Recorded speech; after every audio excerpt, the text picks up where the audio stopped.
گرنا شروع کیا تو پسے پشت عبداللہ آگے آن کے کہتے بی بی تو کون ہے؟ اللہ اکبر سنتا فکر ہے بی بی آپ کون ہیں یہاں کیوں رو رہی ہیں؟ پھر عبداللہ نے اگلا فقرہ کہا بی بی رونا ہے تو اپنے گھر جا کے روئیے بی بی یہ آپ کا گھر نہیں ہے آپ کو غلط فہمی ہو گئی ہے آپ اپنے گھر جائیے جیسے جیسے عبداللہ بولتے جاتے تھے زینب کا گریہ بڑھتا جاتا تھا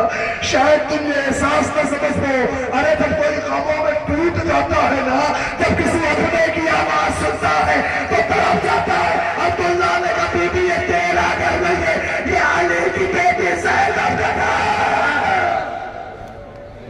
بس لفظ زینب سننا تو چہرے سے نقاب ہٹاتی عبداللہ میں کہہ رہی تھی نا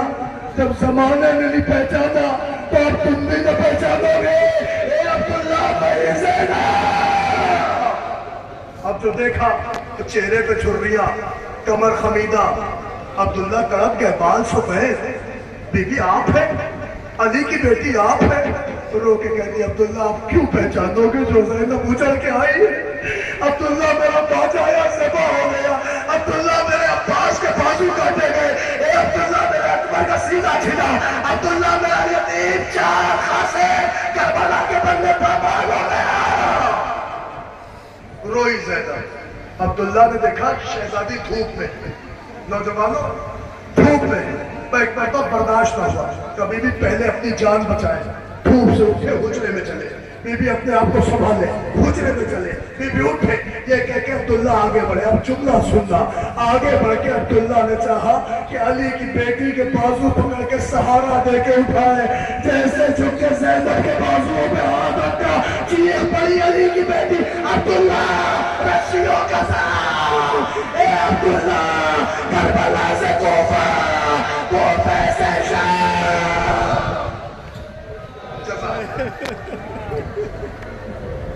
بلند ہے نہیں پڑھتا عزادارو عبداللہ نے باتوں چھوڑ دیا تھوڑی دیر بعد جب شہزادی کو لے کے حجرے میں آئے ہیں تو زینب حجرے میں جیسے پہلا قدم رکھا میں دعا کر رہا ہوں آپ سب آمین کہنا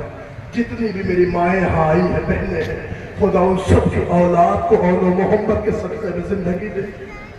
بی بی بیٹھ گئی تو بیٹھنے کے بعد جب بستروں پہ نظر پڑی تو وہ شہزادی جو پورے سال اپنے بچوں کو نہیں روئی تھی ایک مرتبہ انہوں نے محمد کا تکیہ اٹھایا اجڑی ہوئی بی بی نے کلیجے سے لگایا رو کے کہا محمد آج مارو میں آ گئے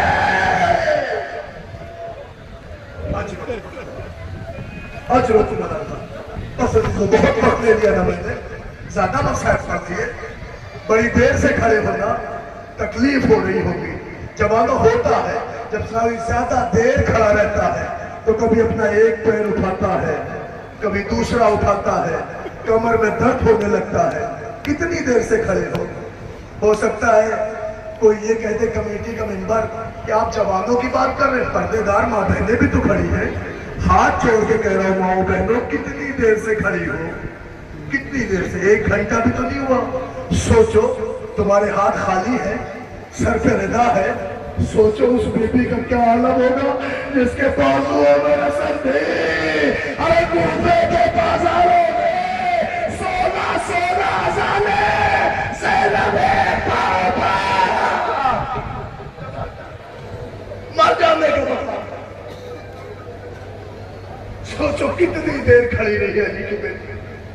سنو عزادارو نہیں پڑھتا اور محمد کے تابوت کی زیارت کی مگر ایک فقرہ سن دو پوری کربلا پڑھ لو پوری کربلا میں سب کی اولادیں آئی ہیں مگر سب کا سلسلہ باقی ہے حسن کی اولادیں قتل ہوئی ہیں مگر حسن کی نسل آگے بڑھی حسین کی اولادیں قتل ہوئی ہیں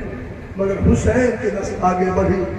اکلوتی خادمہ ہے زینب جس کو اللہ نے 2 چراغ دیے تھے دونوں کربلا میں ہو گئے لٹ گئی زینب کی نسل تباہ ہو گیا زینب کا کنبہ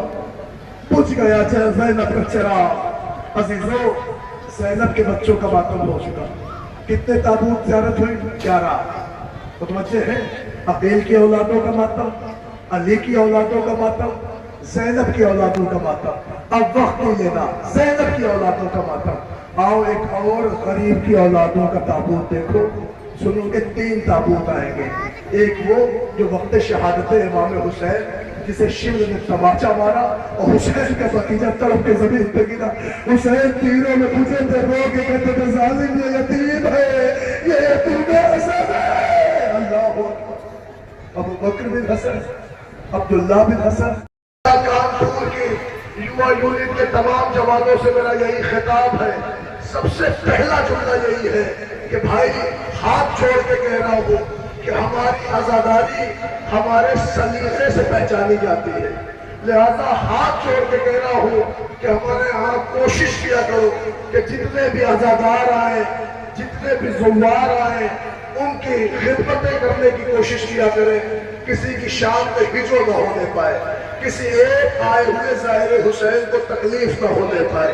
بس عزیزان گرامی، ہاتھ جوڑ کے یہ بھی کہہ رہا ہوں کہ ان نوجوانوں سے جو ذمہ داران ہیں، اب تو صف بنا لیں تو صف رویا ہو جائے اور آپس میں کھڑے ہو جائے، للہ اب باتیں بند کر دیں۔ میں بار بار کہہ رہا ہوں، بار بار اپیل کر رہا ہوں، لیکن آپ حضرات میری باتیں بھی سن رہے ہیں۔ عزیزان گرامی، یہ وہ لمحہ ہے، یہ وہ وقت ہے کہ جب آپ تابوت کی رونگی میں شامل حال ہو رہے ہیں۔ دوسری میری خاص گزارش ہے اس بندے سے کہ جس نے مائک آپریٹ کیا ہے، اب اس کے بعد ایک دفعہ بھی ہلو ہلو نہیں ہوگا۔ اور دوسرا یہ جو نوجوان میرے سامنے ٹہل رہے ہیں، جو جہاں کھڑا ہے وہیں کھڑا ہو جائے، اس لیے کہ امام حسین کا مصائب پڑھنے جا رہا ہوں، میں کسی ایک بندے کی بھی اگر میں کسی بھی طرح کی ایکٹیویٹی برداشت نہیں کروں گا۔ امام حسین کے غم میں آئے ہو، لہذا تمہاری شرافت کا تقاضا یہ ہے کہ آئے ہوئے ہر زوار کو حقیقت کی نظروں سے دیکھو، ہر ایک عزادار تمہارا مہمان نہیں ہے، فاطمہ کا مہمان بن کے آیا ہے۔ کوشش کرو کہ کوئی بندہ یہاں سے ناراض ہو کے نہ جائے، خواہ وہ سنی ہو یا شیعہ ہو یا ہندو ہو یا مسلمان ہو۔ میں تمام کمیٹی کے ممبران سے کہہ رہا ہوں، تمہارا شکریہ، پوری رات تم جگے ہو، ہم بھی پوری رات سفر کر کے آئے ہیں۔ ہم جب صبح آئے تو تم یہاں کام کرتے نظر آئے، ابھی بارش کا ایک ہلکا سا جھونکا آیا، تمہاری آنکھوں سے آنسو گرنے لگا، تڑپ گئے نا کہ تمہارا پروگرام خراب ہوگا، لیکن دیکھو یہ تمہارے غازی عباس کا کرم ہے کہ جس کے لیے آج تم نے فرش اعظم سجائی ہے۔ الحمدللہ آج بادلوں کی اتنی اوقات نہیں ہے کہ وہ آم کے عباس کے عالم کو نکلنے میں کسی طرح کی رکاوٹ ڈالے، اس لیے کہ باطل کو بھی پتا ہے کہ اسے جتنا برستا ہے برس لے، مگر عباس کے چاہنے والے آج اس مقام کو چھوڑ کے جانے والے نہیں ہیں۔ اس کی سب سے بڑی دلیل ہے کہ یہ بارش کی بوندیں آزاداروں کو آزاداری سے نہیں ہٹا سکتی، اس لیے کہ جب زمانے ماضی میں ہمارے اوپر تیر برسے تھے، نیزے چلے تھے، اولادیں قتل ہوئی تھی، تب بھی یہ آزاداری تھی، آج بھی یہ آزاداری ہے۔ اب سمجھ میں آیا کہ پیغمبر نے کیوں کہا کہ قتل حسین کی حرارت مومنوں کے دلوں کل بھی آزاداری حرارت رکھتی تھی، آج بھی آزاداری حرارت رکھتی ہے، کل بھی ہم آزاداری کے لیے مرے ہیں، آج بھی آزاداری کے بننے کو تیار ہے۔ بس یہی تک آپ کو لانا چاہ رہا تھا تاکہ یہ چند جملے آپ تک پہنچ جائیں، اور للہ ان تمام تک پردہ دار بیویوں سے ہاتھ جوڑ کے گزارش کر رہا ہوں، مجھے معاف کریے اگر آپ کی شان میں توہین ہو، للہ میرے مولا کی مجلس ہے، للہ آپ سے کرو کسی طرح کی آوازیں نہ آئے، اس لیے کہ اس مجلس میں ہم انہیں رونے آئے ہیں کہ جن کی پردے داری کا ہمیں